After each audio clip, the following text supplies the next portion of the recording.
mémorisation, et effectivement, ce sont deux domaines différents. Voilà.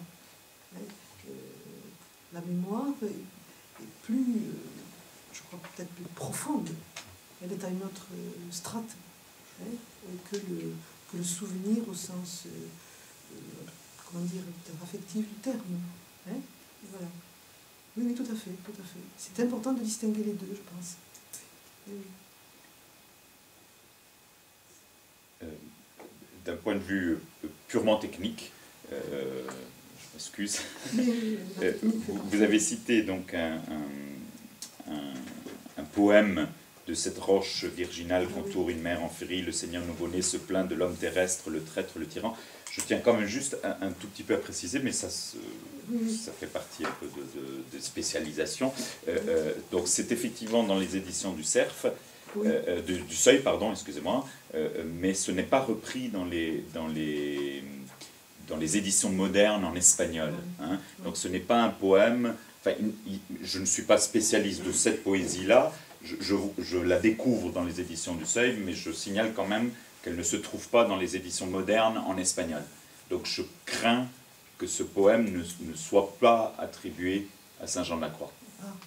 Je le crains, parce que en fait, quand vous l'avez cité, j'étais très surpris, parce que je crois connaître un petit peu Jean de la Croix, mais comme je le lis en espagnol directement, je me disais où il est ce poème, parce que je l'ai jamais entendu, Donc effectivement, je viens de vérifier, il se trouve bien aux éditions du Seuil, mais évidemment les éditions du Seuil aussi datent un petit peu. Oui, sûr, et donc entre-temps, il y a eu quand même des progrès dans la publication, et je crains que cette poésie en particulier ne soit, mais il faudrait le vérifier, mais je crains qu'elle ne soit plus attribuée à Saint Jean de la Croix. On a attribué, enfin vous savez, on prête qu'aux riches, donc on lui a attribué évidemment d'autres poésies, parce que c'est quand même mieux de passer pour être de Saint Jean de la Croix que de Monsieur Tartampion, quoi, donc, logiquement. Mais je crains, donc je vous le signale juste pour que...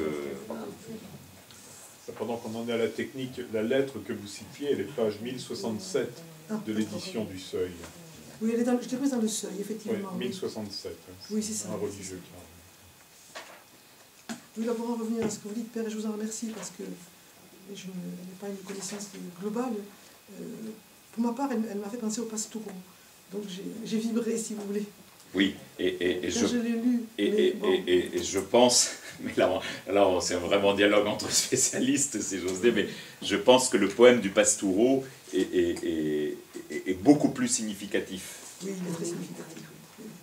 Donc juste pour que, enfin, si vous permettez. Oui, bien sûr. Donc le poème du Pastoureau, c'est un poème, c'est une pastorale. C'est un poème en fait qui existait déjà, qui raconte un pasteur, un berger qui chante l'amour de sa bergère qui est oubliée. Et en fait, il reprend une forme déjà existante, donc il recopie, mais il fait 3 touches, il met juste 2-3 petits trucs qui transforment tout à coup ce qui était le chant d'un berger à sa bergère, devient tout à coup, lorsqu'on comprend que le berger étend ses bras sur l'arbre, évidemment, nous, chrétiens, on comprend tout de suite qu'il s'agit du Christ. Mais en fait, et c'est magnifique, c'est l'un des poèmes les plus beaux d'un point de vue purement littéraire, c'est l'un des plus beaux poèmes de Saint Jean de la Croix. Mais il ne l'a pas commenté, donc c'est pour ça qu'il est moins connu que le Cantique spirituel, la Nuit obscure, et il dit del corazón de amor muy lastimado, le cœur très blessé, le cœur très blessé, et lorsqu'il est monté sur l'arbre et il a étendu ses bras, donc on comprend. Donc c'est typiquement ce que vous venez de dire, Juliette, de transformer à lo divino, c'est-à-dire de prendre quelque chose qui existe humainement et le transposer au divin. Pour ma part, si vous permettez, j'ai particulièrement apprécié ce que vous avez dit sur l'idée que la transformation des mots correspond à la transformation du poète. C'est parce que le poète, c'est parce que l'être de la personne est transformé que les mots sont transformés. Hein. Donc je trouve que là, il y a une piste que vous avez exploitée et qui serait vraiment comment la transformation de l'être du poète se transpose dans la transformation des images et des mots. Voilà, oui. Juste pour rebondir sur ça, est-ce que ça veut dire que on voit au cours de l'évolution des poèmes de Jean de la Croix une certaine évolution qui témoignerait d'une transformation de Jean de la Croix? Ça, c'est une grave question.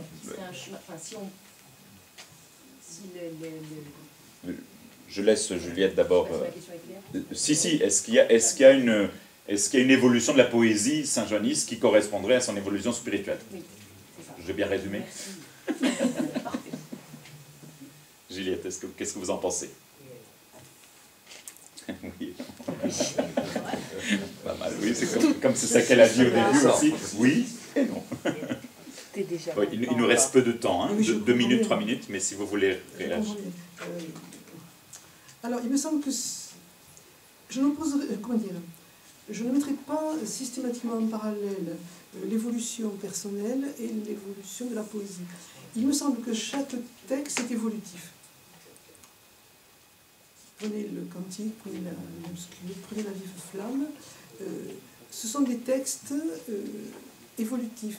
Et évidemment, il y a une évolution du cantique à la vive flamme, qui est l'apogée de l'union d'amour. Et voilà, ça rejoint peut-être votre question. Hein, et je crois qu'il faut répondre d'une manière englobante. Parce que l'homme sans la croix est pris lui-même dans son évolution et son écriture. Donc il me paraît très difficile de dire voilà, ce poème dit ceci parce qu'il en était là, et ce poème dit ceci parce qu'il en était là. Moi je vois plutôt Jean de la Croix comme un itinérant qui va vers et qui écrit en même temps ce qu'il vit. Avec cette pensée, je le reprends. Son écriture est de nature évolutive. Elle n'est pas du tout fixée, même s'il fixe des vérités. Est-ce que je réponds? Je ne sais pas. Oui, non.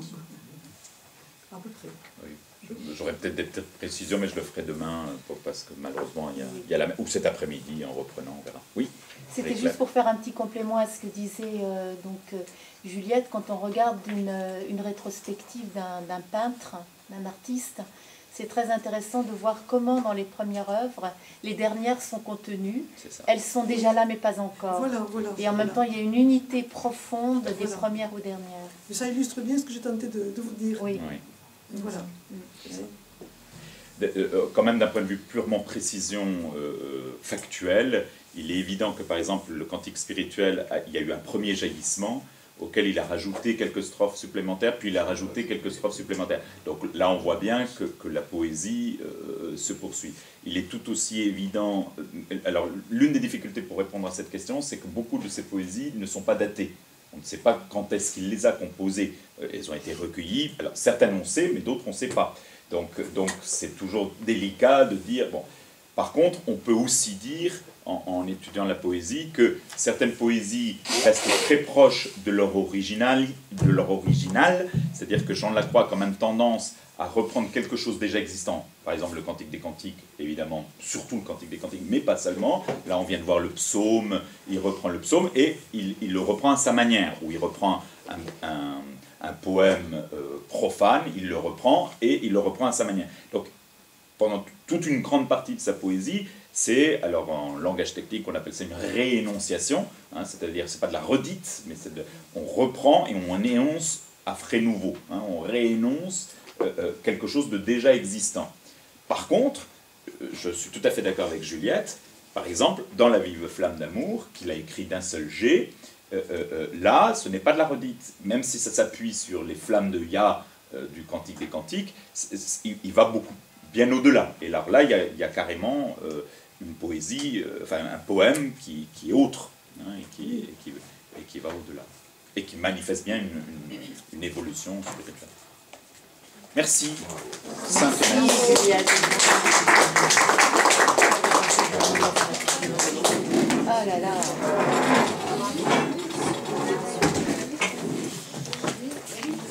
Donc tu reçus le texte sur